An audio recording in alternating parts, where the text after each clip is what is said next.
Kanina personal na ininspeksyon ng tauhan ng Comelec ang Benigno Elementary School na kung saan posibleng paglilipatan ng voting precinct or polling place sa darating na barangay election dito sa barangay 649 Basico Port Area, Manila. Yan.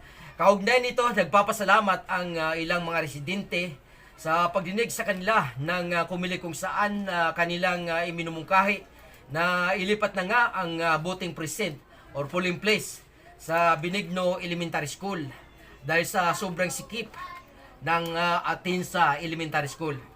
Nila, maraming salamat sa pag-apruba. Bakit? Gusto na may lipat dito yung voting precinct? Malaking support daw sa mga senior citizen natin mas malapit dito at saka ito yung pinaka-sentro sa mga tao. At saka, totoo ba na masikip daw yung lugar na yon? Masikip. Tapos totoo ba na yung mga senior citizen na nahihirapan umakyat dahil sobrang taas, di ba?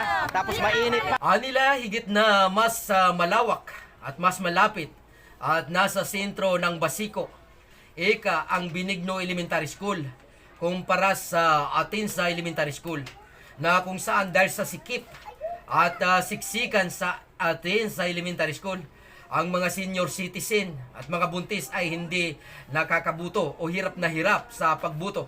Dagdag pa di umano ang mga taktika ng ilang mga kandidato na kung saan ang kanilang mga supporters ay nakikipag-unahan o nakikipagsiksikan hanggang sa aabutan ng cut-off.